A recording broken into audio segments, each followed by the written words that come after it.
Bueno, continuamos con nuestro querido Julio César. Entonces, como les decía, eso terminó en que César se enfrentó a Pompeyo. Para los detalles de cómo fue el asunto no se los voy a contar, eso ya lo pueden ustedes leer. Sin embargo, sí es importante ver que, por ejemplo, Cicerón apoyaba a Pompeyo, ¿ya? Y la diferencia era la siguiente, al menos desde el punto de vista de Cicerón. Para Cicerón, Pompeyo representaba el espíritu de la nobleza, ¿ya? Y de hecho él tenía más apoyo por parte de miembros de los optimates. En cambio, César tenía más apoyo de los populares, aunque Pompeyo y César ambos venían de familia patricia, evidentemente. Ahora bien, ¿por qué diantres César tenía más apoyo de los populares? Quizás porque la política de César era mejor respecto de cómo repartir el dinero. ¿Ya? Quizás. Sin embargo, a la hora de los totes, a la hora de la verdad, ninguno de los 12 iba a defender a la República. Ambos eran megalómanos, ambos creían que estaban por encima de las instituciones. O sea, tenían tanto dinero, tanto poder político y tanto poder militar que dígame quién se podía oponer a cualquiera de los dos. Así que en últimas el conflicto entre César y Pompeyo pues era un conflicto entre dos autócratas, ¿ya? Los autócratas simplemente están definiendo que dentro de ese monstruo de dos cabezas cuál era la cabeza que iba a quedar, pero el monstruo seguía igual, ¿ya? No importaba quién ganara, el resultado era el mismo, y es que, dado que las instituciones de la República Romana iban a quedar en manos, en últimas, de un solo hombre, pues entonces, si no hay república, no hay libertad, ¿ya? Porque quedan a la discreción de la voluntad de uno, ¿no es eso lo mismo que ser un esclavo? Así que no importaba quién ganara, el resultado era la esclavitud de Roma. Mucho cuidado. Vean que cuando leemos la historia de Roma, aprendemos de sus experiencias. A muchos les encanta la idea de los gobiernos autocráticos, ¿ya? Pero el problema de los gobiernos autocráticos es que por su definición misma inhiben, imposibilitan las libertades del resto. O sea, si un individuo tiene todo el poder, quiere decir que el resto no tiene ningún tipo de poder, sino que por el contrario dependen del poder del autócrata. Son esclavos. Y uno puede considerar que hay buenos tiranos, pero la verdad es que no. O al menos no nos conocemos el primero.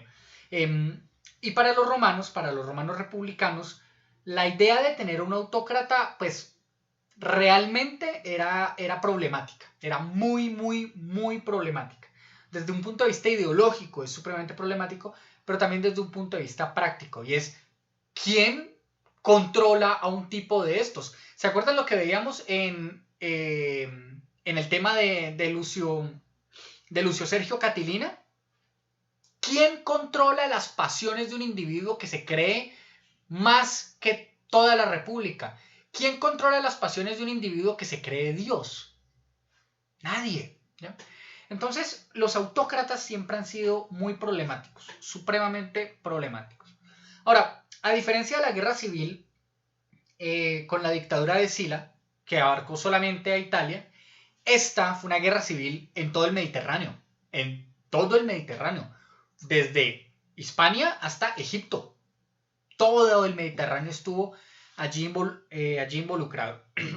Se cuenta que Julio César, regresando de las Galias, con una de sus legiones, absolutamente fiel, una de las legiones que tenía toda la experiencia de haber luchado en las Galias, llega al río Rubicón, que era la frontera entre las Galias e Italia. Y se cuenta que César, pues, decía, ¿qué voy a hacer? Porque atravesar el Rubicón quiere decir entrar con mis ejércitos a Roma. ¿Quién había hecho eso antes? Sila. ¿Y qué pasó con Sila? Pues una dictadura con un montón de muertos. Entonces César se pregunta, ¿qué hago? Y cuentan que dice, alea y acta est. Es como, los dados han sido echados. Pero hay otra interpretación un poco más curiosa, y es como decir, pana a la de Dios, que sea lo que pase lo que tenga que pasar. Y César cruza el río Rubicón con sus ejércitos. Claro, se armó la guerra, y dígame, el Senado, ¿qué tenía que decir allí? Nada, resuelvan eso entre ustedes, César y Pompeyo. Ustedes son los que tienen que solucionar su problema, porque nosotros, Senado, ya no tenemos el poder. Y el pueblo está ahí a la expectativa de a ver quién gana.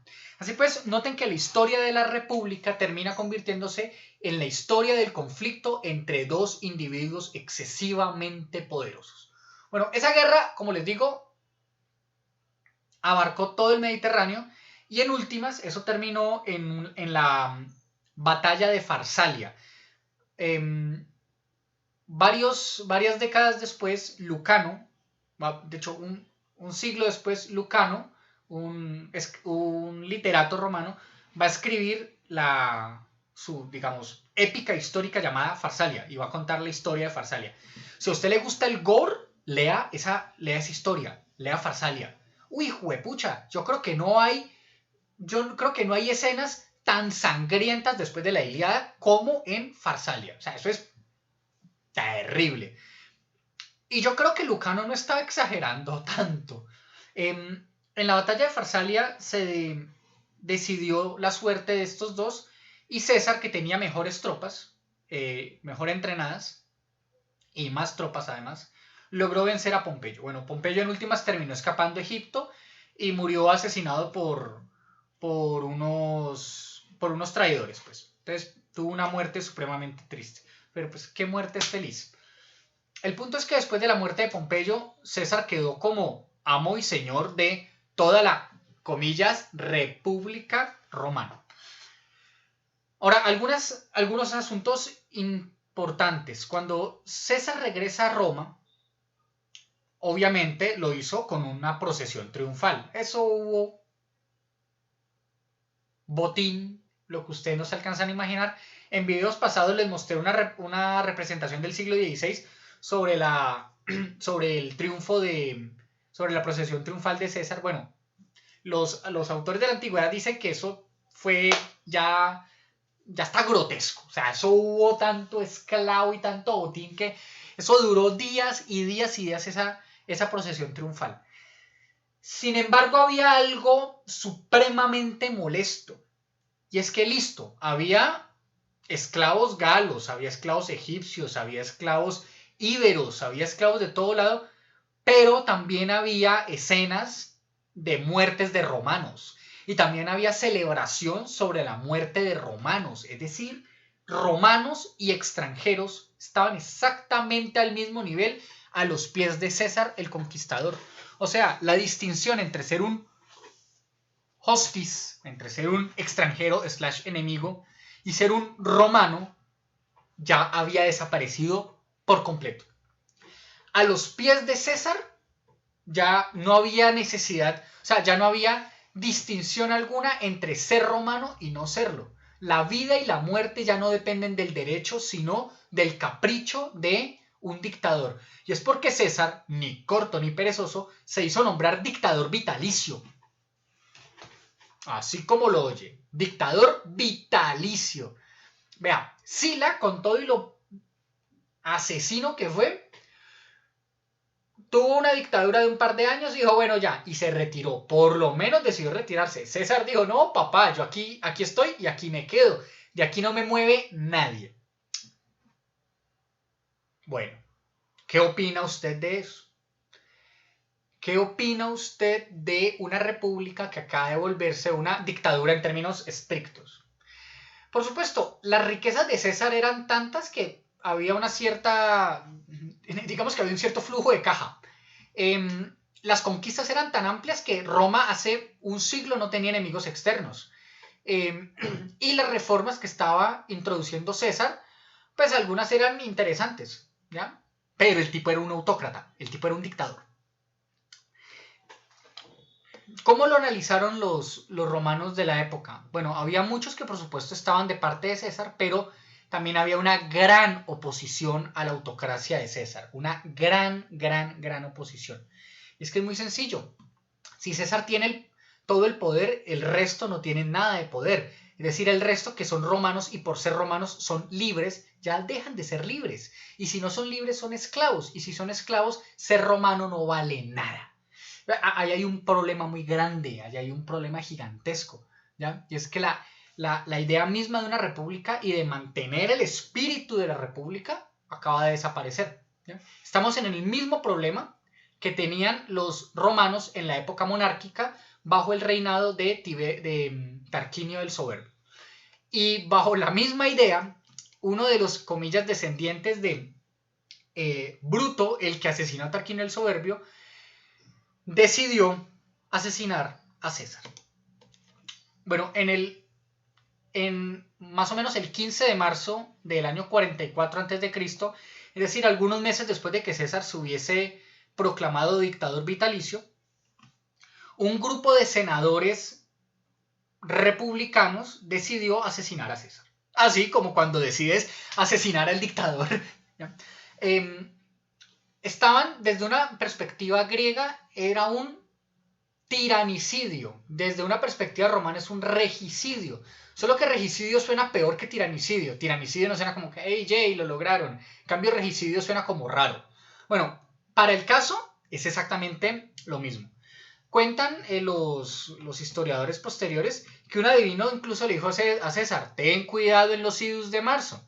Y cuando llegaron los idus de marzo, idus es la festividad de la mitad del mes.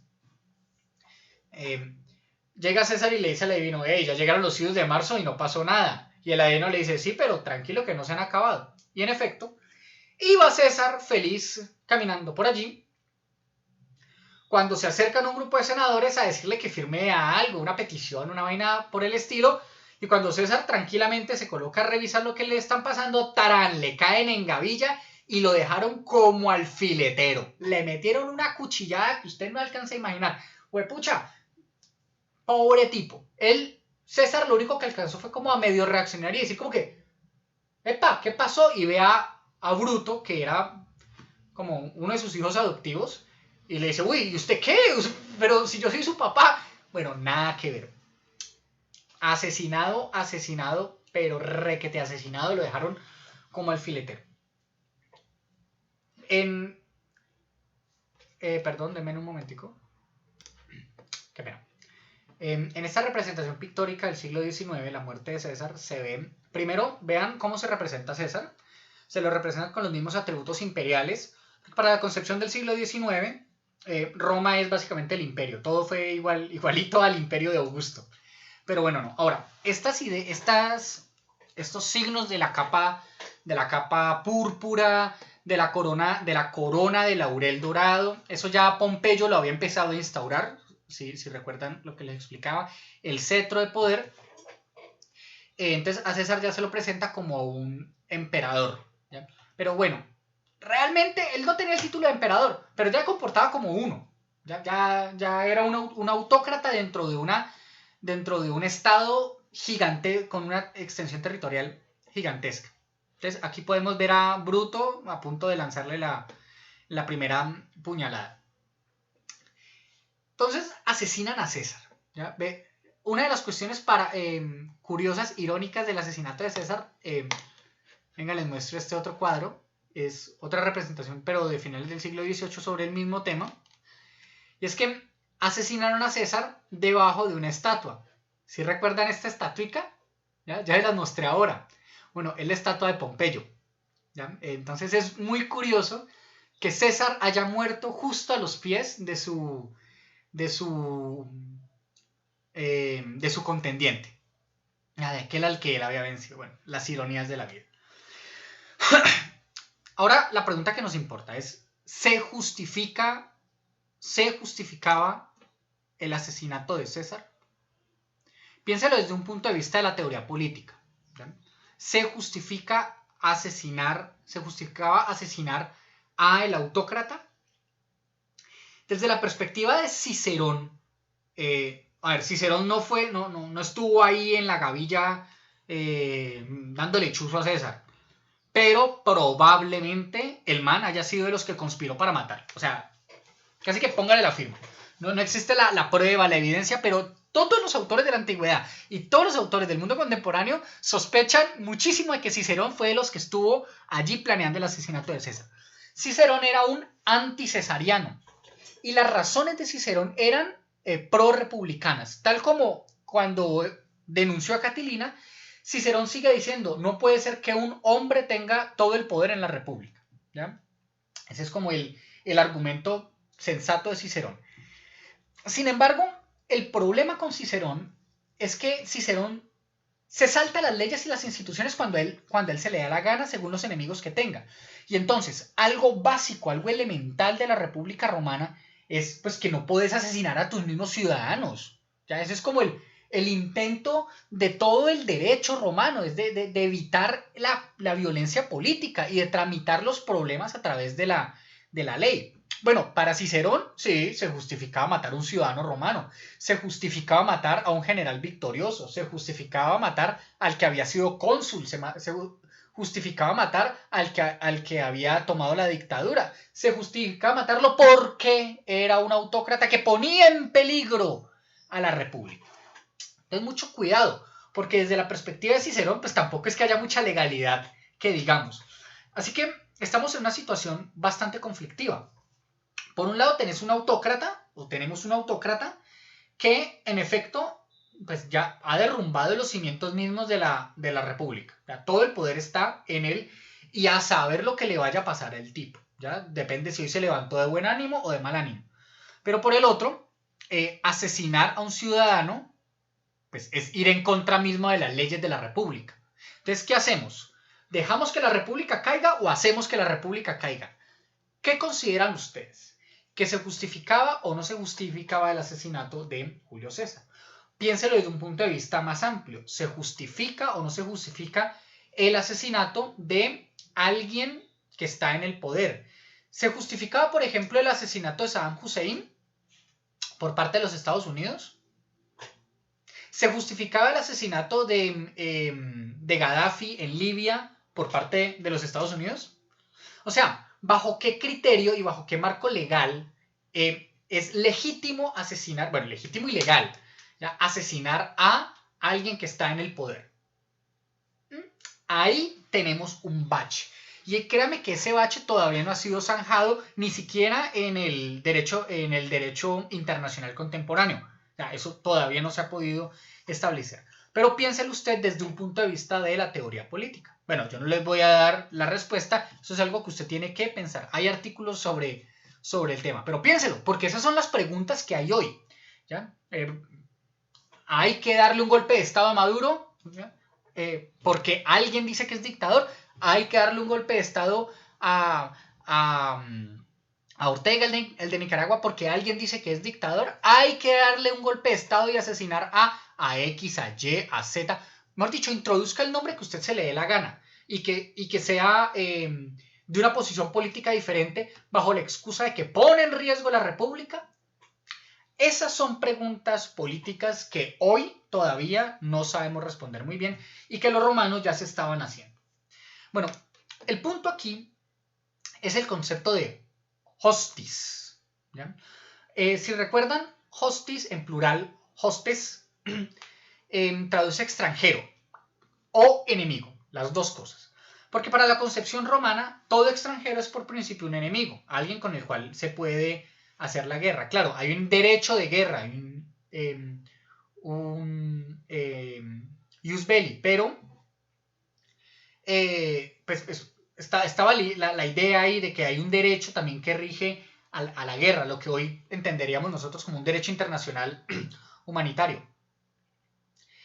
Pero pues la distinción es importante, porque a tus ciudadanos, los ciudadanos están cobijados bajo el ius civile, o sea, el derecho civil, el derecho de los romanos.